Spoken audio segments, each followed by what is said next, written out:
Welcome everyone to Unscripted Rant FM, where we complain about things. And for today, the target chosen for complaining is going to be Vengeance Demon Hunter. Why are we choosing to complain about Vengeance Demon Hunter? Well, because in a day or two, we are getting into another reset, the second reset of Season 4, and it will be the 16th reset of domination of Vengeance Demon Hunter. Why is this relevant? Well, it's relevant because Guardian Druid, part of the Exodia comp, one of the more dominant compositions of Mythic Plus ever, lasted exactly 16 weeks. That's how long Guardian Druid was dominating the season. So, in just a couple of days, Vengeance Demon Hunter will be going up and match the dominance of Guardian Druid of Season 2. Except then it will continue to the week after that, and the one after that, and the one after that, until the end of the expansion. So we are definitely poised to have the most dominant tank of the expansion to be Vengeance Demon Hunter. So we are celebrating the occasion by complaining about it. Before we start complaining though, we have to look at the one glass half full, because as we often mention, it is rare for a Mythic Plus composition to have two members of the same class, much like if a Healing Priest is meta, it's unlikely for Shadow to be meta, or if it's Red Paladin, it's meta, it's unlikely for Holy Paladin to be meta. The only positive thing about Vengeance being very popular is that it makes it unlikely for you to have Havoc Demon Hunters in your group. So that is definitely a positive thing. However, that's also where the positives end. So for anyone who doesn't play Vengeance Demon Hunter, or in particular has not played Vengeance after their rework of last season, the vast majority of their power has been put into a particular talent at the bottom of their tree called Illuminated Sigils. This is what gives all of their sigils a second charge. On top of that, it gives them 15% more parry when the enemies are afflicted by Sigil of Flame, which is a good extra, but definitely not nearly as important as having a second charge of your sigils. This can definitely snowball the effectiveness of your spec. You have talents, for example, like Soul Sigils to give you more soul fragments the more enemies you hit with sigils, and of course being able to cast them twice as often gives you even more soul fragments. You have Demon Muzzle, which gives you 8% magical damage reduction whenever you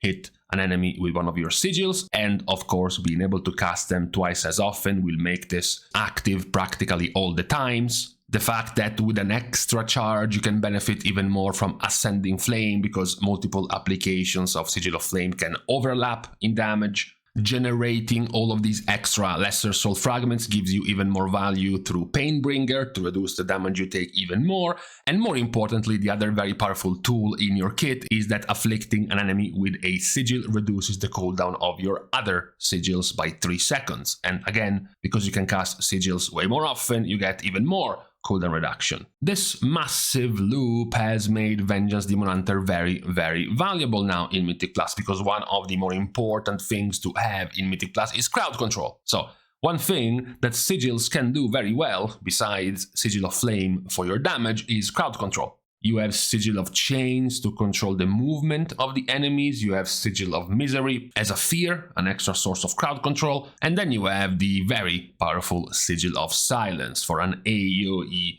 silence on enemies. You can see the unparalleled crowd controlling power by looking at Sigil of Silence, an ability which normally would have a 1 minute cooldown, but thanks to the extra cooldown reduction plus the extra second charge on Sigil of Silence, you can cast it at 15:26 and then back to back at 15:35, and then the third one is cast at 16:01, which is only 36 seconds after the first one, despite the 1 minute cooldown of the sigil. And why are we ranting about Vengeance Demon Hunter? Well, we are ranting, of course, because it is going to replace the possibilities of other tanks to make it in Mythic Plus keys. By extension, I guess the other glass half full is that it's going to free up more DPS or healer specs to be played, because then if Prot Paladin isn't meta, it gives more chances to Holy and Red Paladin to be played.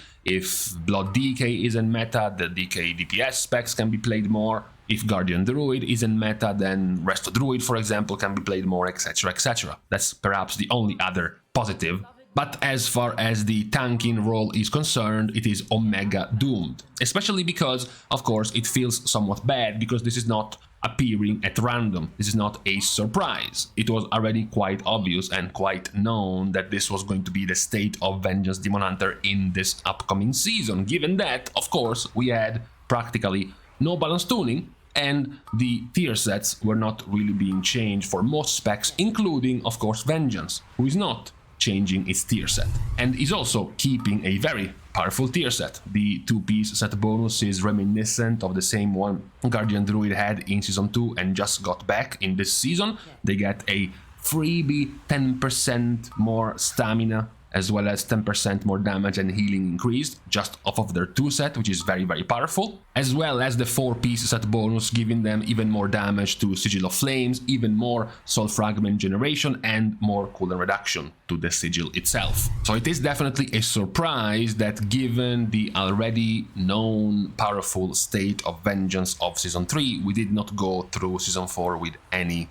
changes for the spec. At the very least, something tied to illuminated sigils, like for example, sigil skills have 1 additional charge, but they have 50% reduced effectiveness. So you can cast your silence sigil twice as often, but the silence duration on the sigil will only be 2.5 seconds instead of 5 seconds, for example, or something along these lines. Or perhaps move illuminated sigils not right below charred flesh, which is another 100% taken talent, together with Burning Alive for your fiery brand spreading across the enemies, and instead move it to a row where it's not nearly as popular to go down to force Demon Hunters to go for a choice in your talents. You did not necessarily require a full rework of Vengeance in order to weaken them a little bit in this season. It is particularly saddening because, of course, this is also supposedly, you know, the end of the expansion season. It's not nearly as serious, not nearly as try-hard. You would have wanted to see more, you know, more experimentation, more variety, more viable options, and instead what you get in the tanking role is basically more of the same, if anything worse of the same than we got in Season 3.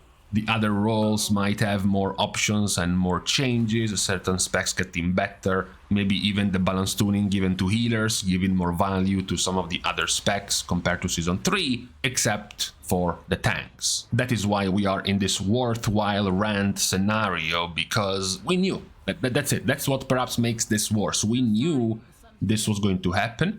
We knew this was going to be the state of tanks for months before the actual release of the season, so week by week we were consuming and getting dangerously close to becoming addicted to copium, in the delusion that, you know, any day now some tuning will go towards Vengeance Demon Hunter for the next season. I know, I can feel it coming. It's gonna be there just before the release. It's there, it's right here. And then there wasn't, and then the season released with no changes for tanks. We are obviously still months away from the release of the next expansion, so even starting to worry now about the situation of tanks is still, of course, far too early, but, you know, it's still worth just putting the problem out in the open, just to make sure it's being noticed and acknowledged that something needs to be done about the current state of this tank when it comes to crowd control. At the end of the day, when you talk about crowd control, some of the niche, some of the special features of other tanks are being completely drowned by the power of Vengeance. You remember Blood DK being the tank that can mass grip, right? You remember Prot Paladin being the tank that can interrupt a whole bunch of mobs. And now Vengeance Demon Hunter swoops in and they have double charges of Sigil of Chains, beating whatever Blood DK can do with Mass Grip, and now they have double charges of Sigil of Silence, beating whatever Prot Paladin can do with their Avenger's Shield. So they are even taking away and beating what these other tanks were very good at doing before their rework of Vengeance. So given their extraordinary power right now, it was definitely a worth point to stop and complain about it in this season. Not that I have a particular incentive being mad about it, since I'm not playing tanks this season and I'm not particularly damaged by Vengeance being played so much. It just feels somewhat unfair to see the state of this tank that popular in Season 3 and then nothing changing in this season as well. Basically continuing the power level of this tank for what likely is going to be the remainder of this expansion. So this was a rant Monday to keep in line with the feel of the start of the week, which is always sadness and despair. That's what we are going for on this Monday. Lighting a candle on the current problem of Vengeance Demon Hunter when it comes to tank power level compared to all of the other tanks right now in the season. So for today, on this Monday, we are now leaving each other. I'm going to let you vent in the comment sections yourself if you have too been disappointed or frustrated at the power level of this tank right now in the season, or if you are awkwardly looking the other way because you too ended up